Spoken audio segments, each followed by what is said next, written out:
Mesa política el día de hoy, Marco Levario Turcot, director de la revista Etcétera. ¿Cómo estás, Carlos? Marco? Buenos días.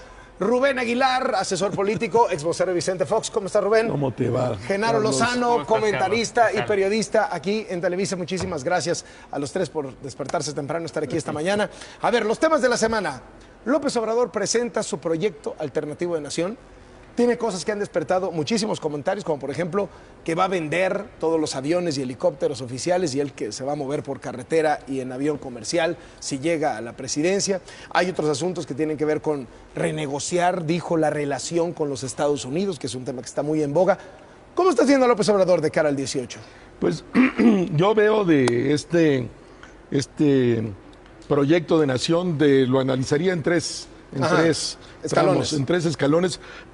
Y pero primero el evento mismo el 20 de noviembre simbólicamente y donde hace esta presentación del proyecto, me parece el lenguaje muy cercano al de un pastor protestante, en particular de adventista, con la cual secta él ha estado relacionado, este lenguaje muy religioso a lo largo de todo el texto, construir el reino de la justicia y la fraternidad en la tierra, estas recurrencias al evangelio todo el tiempo, ese me parece un elemento, ¿no? Y el silencio absoluto, como si estuvieran en una iglesia, la audiencia oyendo al pastor predicando, ese es un primer elemento.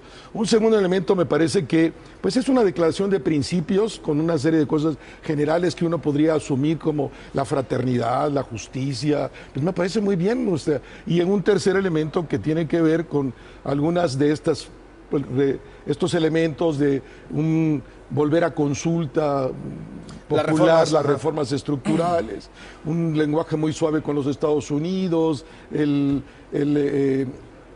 una serie cómo abarcar el tema de la seguridad, que no me parece que dijo nada particular, pero bueno, me parece que hay unas cosas interesantes, unas cosas que preocupan y pueden preocupar a los mercados. Yo lo analizaría en una primera vuelta en esos tres niveles. ¿Cómo lo ves, Genaro? Yo lo veo muy bien. Creo que Andrés Manuel otra vez está poniendo sobre la mesa, se está adelantando los tiempos, se está poniendo los puntos a discutir en el debate nacional.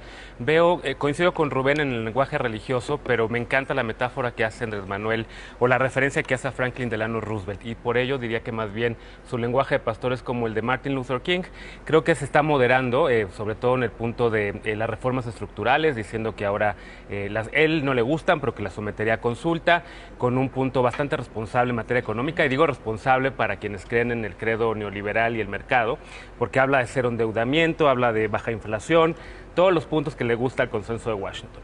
Me gusta su punto de reformar la relación bilateral con Estados Unidos, hablar no de confrontación, sino de cooperación para el desarrollo. Me preocupa un punto, eso yo creo Carlos, que para el 2018 ya va a estar hecho, ¿no? Sí, ya va a haber cambiado esa cosa, ¿no? El paradigma del combate al narcotráfico creo que está también bastante bien en ese sentido. Andrés Manuel habla más bien sobre creación de empleos en lugar de policías y ejército en las calles. Me preocupa el hecho de que veo en sus 50 puntos, que no son más que la recuperación de los del 2012, los del 2006, que en ese momento eran 10, ahora son 50. Hombre, se va cosechando, ¿no? Amplió, ¿no? Me preocupa que solamente veo la palabra derechos humanos en 6 ocasiones. Y no veo una crítica a la situación de derechos humanos que estamos viendo, sino como que siento que Andrés Manuel, en lugar de construir, creo que ya construyó esta narrativa de la indignación en los últimos 12 años. Y creo que ahora está en el momento de, ok, hablemos de propuestas y estas son las mías. Podrán no gustarnos, pero ahí está. No hay propuestas. O sea, esto es sin duda un abandono del pensamiento razonado, de la crítica, de lo que delimita los problemas ya como un acto en sí mismo complejo, como para encima de todo plantear no solo los problemas, sino una resolución fantástica, mágica, que dividía en dos vertientes. La primera, sí, sin duda religiosa. La Nueva Jerusalén es una figura retórica que existe como un planteamiento real o fantástico dentro de la religión cristiana y también musulmana, que dice que el reino de Dios en la tierra estaría en las mezquitas. Y tal cual, el fraseo es exactamente el mismo, no exagero. Por eso no me parece, ni yo hablaría de Luther King de ninguna manera, es la encarnación del hombre, la libertad, la refundación del espíritu y la vida en concordia en la tierra. Y eso es lo que propone él en un planteamiento clarísimo, religioso y cristiano, que además no solo no enfrenta los problemas y propone cómo resolverlos, sino que más bien hace como si no existieran. ¿Por qué como si no existieran? mi segunda vertiente. Mi segunda vertiente es que Andrés Manuel López Obrador trata de, contrario a lo que plantean los economistas serios en el país, en el mundo, no hay deuda. Eso no se puede decretar. El precio del petróleo es a $10. Pues, ¿por qué no dijo a 9?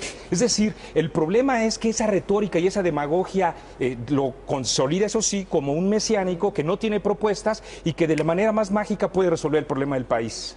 ¿Así lo ves? No, para nada. Yo creo que, mira, yo me formé en el credo neoporfirista en el ITAM, ahí estudié, y creo que estoy viendo en Andrés Manuel una recuperación de esos puntos de los que él mismo combate. Ahí veo incoherencia de su parte, pero creo que está mandando un mensaje de moderación a los mercados, está mandando un mensaje de moderación, diciendo que va a mantener la autonomía del Banco de México. ¿Y crees en el Andrés Manuel moderado? Yo sé que en el Andrés Manuel moderado, porque ya lo vi gobernando. Moderado, Rubén? No, yo creo en el Andrés radicalmente priista, como así lo analizo, siempre lo he analizado, me parece de una consistencia priista extraordinaria, pero de ese PRI de Echeverría, que ese son el planteo del nacional revolucionario que implica todas esas cosas, desde mi punto, con una anotación que a mí sí me preocupa. Un elemento, le guste o no, a mí me parece que es importante para definir la izquierda, es todo lo que tiene que relación con los derechos, inclusión de derechos, la lógica de los derechos humanos, pero toda esta idea de los matrimonios de personas del mismo sexo, la posibilidad del aborto, etcétera, nunca se mete a estos temas. El señor nunca están presentes, le evade permanentemente y a mí me parece que él es muy conservador en estos temas. Es un viejo priista desde mi lógica. ¿Le crees a un López Obrador moderado? ¿Sí, moderado? No, de ninguna manera. No le creo porque tiene un discurso un día y un discurso otro día. Una semana y media antes había dicho él incluso que si el voto no le favorecía, por primera vez en efecto acudió a esa posibilidad, él se iría a un lugar en el que recurrentemente más de uno de los mexicanos que nos están escuchando ahorita hemos sido mandados.